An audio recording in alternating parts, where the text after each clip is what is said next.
شاید بہت سارے لوگ اس بات پہ یقین نہ کریں، لیکن میں نے بہت سارے معجزے ہوتے دیکھے ہیں.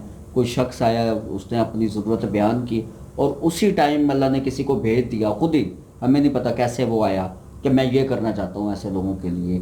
اور یہ جتنا بھی کام ہے، یہ ظاہر ہے مخیر حضرات اس میں شامل نہ ہوتے تو نہ ہوتا، لیکن میں آپ کے توسط سے اور بھی کہوں گا کہ ابھی بہت سارے لوگ باقی ہیں. ابھی بہت ہمارے ایکسیڈنٹ ہو رہے ہیں ہمارے یہاں، جو معذوری کا شکار ہو رہے ہیں. بہت سارے ابھی بھی معذوریاں ہیں، والدین بچوں کو پولیو کے قطرے نہیں پلا رہے. تو یہ لازمی پلائیں، اس کام میں بڑھ چڑھ کر حصہ لیں. تو یہ ہے کہ جس نے ایک انسان کی جان بچائی، اس نے پوری انسانیت کی جان بچائی.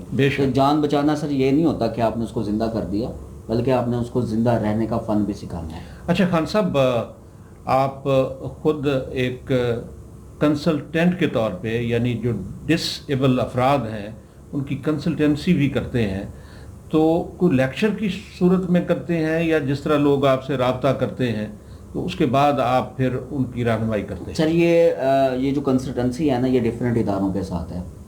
یہ حکومتی اس میں ادارے بھی ہیں، پرائیویٹ ادارے بھی ہیں.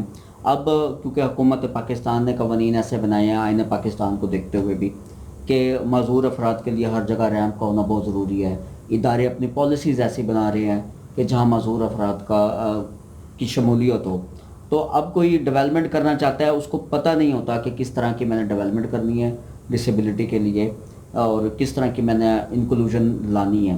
تو وہ پھر ایز اے کنسلٹنٹ کے طور پر ہمیں ہائر کرتے ہیں.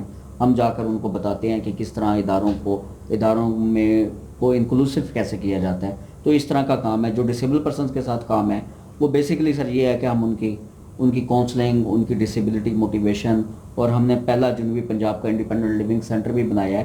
بلکہ میں آپ سب سے بھی گزارش کروں گا کہ آپ بھی ضرور وہاں وزٹ کریں اور آ کر دیکھیں کہ کس طرح معذور افراد ہی دوسرے معذور افراد کے لیے کام کر رہے ہیں. خان صاحب، ہماری موجودہ حکومت جو ہے وہ ہمارے اسپیشل افراد کے لیے، ان کے روزگار کے لیے بھی کام کر رہی ہے.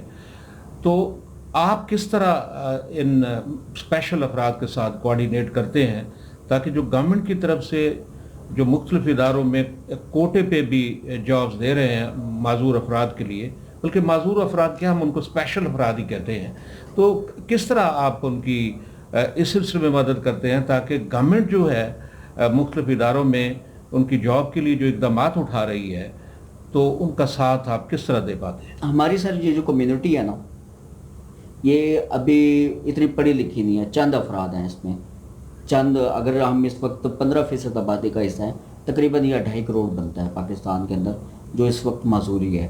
لیکن ہماری حکومت، ہم یہ ترجیح دے رہے ہیں کہ ہم لوگوں کو یہ بتائیں کہ حکومت پر ڈپینڈ نہ کریں بلکہ بزنس کریں، کام کی طرف آئیں، اس سے وہ زیادہ ارننگ کما سکتے ہیں. اور اسی پر کوئی ہنر سکھانے کے لیے بھی آپ لوگوں نے بندوبست کی ہے؟ جی ہمارے پینل پہ ہمارے ساتھ انسٹیٹیوٹس ہیں ڈفرینٹ جو معذور افراد کو فری تعلیم دے رہے ہیں. ان کو بتا رہے ہیں کہ گرافک ڈیزائننگ کس طرح سے کرنی ہے. ان کو فری لانسنگ سکھا رہے ہیں تاکہ وہ کنیکٹ ہو کے اپنے گھر میں بیٹھ کے لیپ ٹاپ پہ بیٹھ کے اپنا کام کریں اور ایک ہینڈسم اماؤنٹ کمائیں. اور عزت بھی سر اسی کی ہوتی ہے نا فیملی میں، جو کچھ ارننگ کر کے دے رہا ہوتا ہے، جو کچھ لا کے دے رہا ہوتا ہے. اب ہمارے بہت سارے ڈسیبل پرسنس ہیں، وہ گھر میں منتھلی جا کر دیتے ہیں کہ یہ میں نے کمائی کی ہے. تو ان کی وجہ سے ان کو باتیں سننا پڑتی ہیں جو بالکل ٹھیک ہیں اور کام نہیں کر رہے. یہ بھی سننے میں آیا کہ آپ کا ادارہ جو ہے خاص طور پہ ڈیجیٹل زمانہ ہے، تو ڈیجیٹل ٹریننگ بھی اور ڈیجیٹل ایجوکیشن بھی، آئی ٹی کے شعبے میں بھی آپ لوگ رہنمائی کر رہے ہیں؟ بالکل سر کر رہے ہیں. اس میں امیزون کے ساتھ کنیکٹ کر رہے ہیں ہم. جو بھی آن لائن ارننگ کے جو جتنے بھی ذریعے ہیں یہ ہم سکھا رہے ہیں. ہمارے ساتھ پارٹنرشپ پہ ملتان کے بیسٹ انسٹیٹیوٹس موجود ہیں، مکس انسٹیٹیوٹ کے نام سے ان کا ادارہ ہے. تو وہ یہ فری آف کاسٹ سروس، بلکہ جو لوگ سن بھی رہے ہیں جن کے گھر میں معذور بچے ہیں اور وہ ہنر سیکھنا چاہتے ہیں تو وہ ضرور وہاں رابطہ کریں. اور ان کے لیے ایک اچھا انوائرمنٹ بھی ہے اور فری یہ ٹیکنیکل سکلز ہیں. بہت شکریہ خان صاحب. ہم آپ کے اس جذبے کی قدر کرتے ہیں اور آپ کے لیے دعا گو بھی ہیں کہ اللہ تعالیٰ کی ذات آپ کو اور طاقت دے اور حوصلہ دے. اور خود آپ ایک مثال ہیں ان دوستوں کے لیے جو کسی وجہ سے معذور ہوتے ہیں تو ہمت ہار کے بیٹھ جاتے ہیں، مگر آپ جیسے باہمت، بہادر اور حوصلہ رکھنے والے نوجوان جو ہیں وہ قابل مثال ہیں، قابل تعریف ہیں. آپ ریڈیو پاکستان ملتان کی پوڈ کاسٹ سروس میں تشریف لائے، آپ کا بہت شکریہ. اور سامعین، اسی پر آج کی یہ جو نئی پوڈ کاسٹ سروس ہے مکمل ہوتی ہے.